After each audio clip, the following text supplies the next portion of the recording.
Hey, Team Momentum makeup marketers and Avon representatives. It's Emily Seagren, President's Council member and Executive Unit Leader with Avon.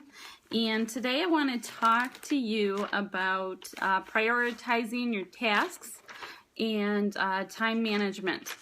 So I know a lot of people have said to me before that they would like to just know what a week looks like for me, or shadow me for a week. So I'll kind of go over what a typical week looks like for me. And it does change on the spot. I have a 4 and a 7-year-old, so we try to stick to a routine around here, but it doesn't always happen that way. Okay, so with my 4 and my 7-year-old, Ava is in preschool. So every Tuesday and Thursday, I take her at 8:30, and I have to leave to pick her up at 11. So that does not give me very much time to get anything done. Also, every day I drive down the street to pick up my son from the bus stop at 2:30. So even though it's right down the street and doesn't take long, it's another interruption in my day. But it's also the reason why I did Avon, so that I would be able to spend more time with my kids, my family, and be around to be able to do some of this stuff. I also have a licensed Avon Beauty Center. Last year I had 2 and condensed it down to 1. Thankfully, I'm a lot less stressed out with 1. For those of you that don't know, it means it's a licensed Avon store. Unfortunately, right now, Avon is not allowing new ones to open. But it is a great opportunity, but also very stressful. And what I realized was that my specialty was more in online marketing and looking for new customers and team members online. So in the beginning of 2014, I took myself out of the store. I have a manager running it now and part-time employees. But I no longer go in there on a weekly basis because I want to focus more on revenue generating activities. So back to my week. So I took myself out of the store working there because I was spending my time helping customers and scaring away people that were trying to sell me stuff. Even though I enjoyed getting that one-on-one time with my customers, I knew that it wasn't generating more revenue for me, and I wasn't going to get where I wanted to be with Avon by working in the store all the time. So on top of my duties as a mom and the LABC duties, I also usually grocery shop for our family. I try to keep up with picking up the house, but my 4-year-old is quite a good mess maker. And then I also try to work out too. So I think it's something that we all struggle with, is finding balance with our time and trying to figure out what to do and when. So hopefully I can give you some good tips. One other interruption that I want to tell you about, many of you know that I had brain surgery last year. It was quite a scary time for me and my family, but it was to try and help eliminate some of my headaches. I had a benign tumor, so they went in there and took that out. But unfortunately, I still get headaches about 10 to 14 days of the month. So on top of being mom, Avon representative, business owner, house cleaner, I also deal with health issues as well. So I know that I need to be organized so that when I am feeling good and I have the time, that I am productive. So how are you spending your time? Are you out there delivering orders, trying to find customers? what do you do on a daily basis for your Avon business? And, my schedule is going to be a little bit different from a lot of other Avon representatives because I am fortunate enough to be working my Avon business full time. I know not everyone is able to do that. Luckily, I have a supportive husband and family, and we have worked it out so that I can focus my time on Avon. So what are you doing for your marketing activities, and are they mainly revenue generating? So I kind of figured out that online marketing was the thing that I was good at. So I was going to focus the majority of my time on doing that. So try to think about, what you're best at and how can you use that skill to help you build a bigger business and help you build your team. So basically just finding your niche, your sweet spot, and what's producing the most profit. You may enjoy setting up at trade shows and craft shows the most, but it may not be the best moneymaker for you. So really take a look at your business and see what is most profitable and spend your time on that.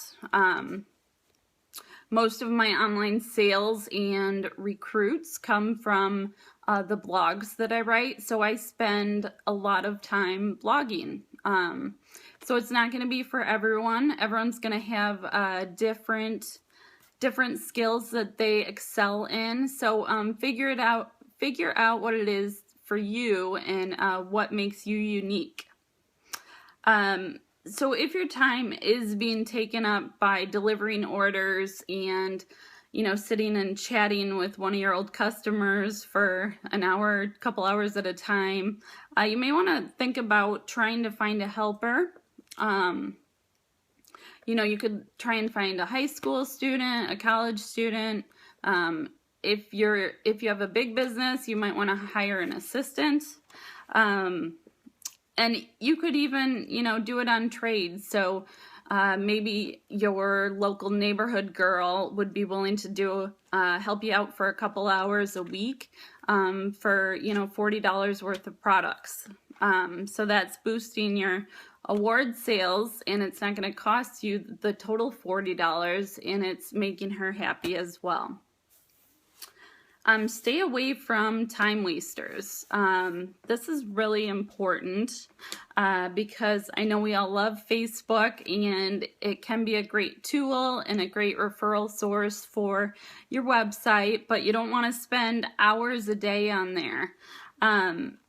A lot of times I'll get on there and I'm going to go, recognize one of my team members, or I'm going to post a new article on my team page, and I'll get on there and I'll start going through my news feed, and I forget why I even went on there in the first place. So try to stay focused when you get on Facebook. Try to use it as a business tool. So networking with other Avon representatives, recognizing your team, and informing them of incentives, products, what's going on with Avon. So, you don't want to also get carried away in joining all the different Avon groups. I love them. They're very useful and helpful, and a lot of times more helpful than you can get answers from the 1-800 number with Avon. But you don't want to get caught up in just being on there and answering other people's questions all day, because how is that helping your business? So, maybe if it's a topic that is really interesting to you, or something that you're really good at, you want to comment on those conversations, but you don't want to get caught up just sitting on there and answering people's questions in groups all day long. Email can be another big time waster. And even checking stats and checking your web office. I know when I first started doing a lot of online marketing, I would go in and check my web office like a few 5, 10 times a day to see if I had online orders. So I think I was actually spending more time checking on things than I was producing content that would bring in new orders. So make sure with email, with checking stats, checking your web office, that you only do it a few times a day. I try to do it, I like to look at Facebook and see what's going on in my web office and my team stats in the morning, first thing when I wake up. I try to stay off it until lunchtime and check it then. And then again, maybe when I'm about to quit for the day. So, if you're going through the bank, if you're, waiting at the bus stop, those are also good times to check email and Facebook. Otherwise, try to stay off of there. And another way, you do want to be active on social media. So what you can do is use something like Buffer, which I've recommended in some of my other videos. I found out about it from Sarah Robbins. She's a great a great source of information from a different direct sales company.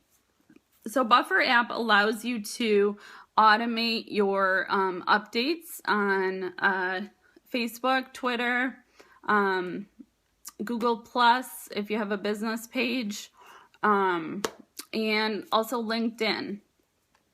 So what that does is it makes it look like I'm active on those social media sites throughout the day, even though I'm not actually getting on there and doing it right then. So you may want to look into something like Buffer or Hootsuite. Okay, so let's take a look at how I actually stay organized. Even though I am a big fan of doing things electronically, I do like my old-fashioned weekly planner here. This is kind of my life. If I lose it, I'm in big trouble. I like the one that has a monthly glance. And then weekly, I can plan out my weeks. So those are all my to-dos. And I never get through them all, but I brainstorm and like to write things down. So what I recommend is using the monthly calendar to keep track. Like I have team members in every different mail plan. So I always put on here, like on March 1st, I have that the campaign 6 order is due for RPS 3. And then I have campaign 6 RPS 4. I'll write down activities, meetings that I have, of course, when my bills are due. Definitely just use this to kind of keep track of my life. And I like to write it down. I don't know why, but I like to write it down, check it off. It feels better to me than keeping it organized like in my phone or online. So then I'll plan, okay, so I'll plan out my month at the beginning of the month. And then I don't write in the weekly pages until that week comes up. So I'll keep track of my due dates, and then also all of my to-dos. So all those things that are running through your head, you know, I got to do this week, I got to do this day. You know, if you keep them in your head, what I found was that I got really overwhelmed. And then at the end of the day, I would look back and say, what did I actually accomplish today? And it wouldn't be very much. So if you write it down, it allows you to just look at a glance what you need to do next, and just kind of keeps you on task so that you're not wasting a lot of time just being overwhelmed by all the things you have to do and not actually doing them. And another thing you want to look at, you know, maybe in your head, you're thinking how you got to deliver this order, you got to deliver that order, you need to order books, you know, but maybe those aren't the most important things that you need to be doing. So those might be the kind of tasks, stamping books, that's another good one. Those might be tasks that you want to pass on to someone else so that you can focus more on activities that are going to build your business. Okay, so then I will also write down, like blogging is where my moneymaker is, leadership and online sales. So both of those areas for me are big money makers. So that's where I want to spend my time blogging, and I'll write down my ideas for the week. So I try to do 5 different kinds of blog posts: promotional, recognition, recruiting, product, and Avon tips. So I try to rotate those blogs, the focus of those blogs, so that I'm drawing in a large audience. So then I'll kind of just write down those 5 categories, and under each one I'll write down my ideas for what I want to blog about that week. And I also write down, you know, I do some things that are still related to customers. If my online customers reach out to me and are looking for a product, so I'll follow up on those things. So you do want to write down, you know, those little tasks that you still need to follow up with, just so you can cross through them and get a lot of your stuff done for the week. So I also have one of my employees helping me with my marketing tasks, and I have bought her a planner as well. I don't know if she wanted it or not, but I got her and my store manager planners, because on the campaign schedule, you'll find that you're doing a lot of the same things every week and every other week. So why not write it down and get it organized so that you can just repeat yourself. I also wrote down all of the RPS campaign 6 and 7 and 8 due dates for the month for her. I wrote in when campaign mailer is due, because I use campaign mailer to mail out catalogs. I wrote the dates when my e-store switches over to a new campaign, because if you haven't noticed yet, your regular order is going to be due one day. YourAvon.com doesn't switch over to the next campaign until almost a week later. And then your e-store is going to start on the campaign a completely different day. So that already in itself is kind of confusing if you don't write it down. You can figure out when your web store switches over to the next campaign. I believe it's under my account and then key campaign dates. Make sure you know your RPS mail plan number, because you'll need that to figure it out. Okay, and then certain tasks that I have for my employee that helps me with marketing is sending out welcome, getting started, and placing your first order emails to new appointments. So because I am generating leads online and getting people to sign up online, I have like 5 to 7 people that start every week. So she helps me with getting emails out to them, helping them get started.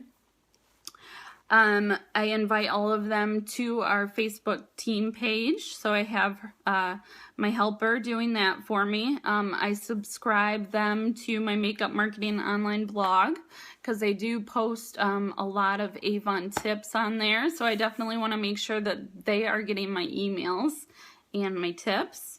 Every time a new campaign starts on my website, I have her pinning the new products onto my Pinterest boards. She sends out order reminders for me for my team. So every time a new campaign starts, I come up with a template, and then we remind everyone which day their order is due. And then just some admin tasks like the Facebook and LinkedIn groups that I've started. I'm having her help, approve people and make sure that they are really Avon reps in the groups. And then I also have her starting to help with some of my blog posts. So I hope that this has given you some ideas of how you can prioritize your time. Try to focus on what is going to generate the most profit for you. Focus your time there. Use a planner, or if you prefer your iPhone or iPad, use that to get organized. Put things down and check them off when you're done, and you'll find that you will be much more productive. At least it's definitely helped me a lot. So thank you very much. Make sure you look me up on social media, Emily Seagren, and Makeup Marketing Online. Thank you. Have a great day.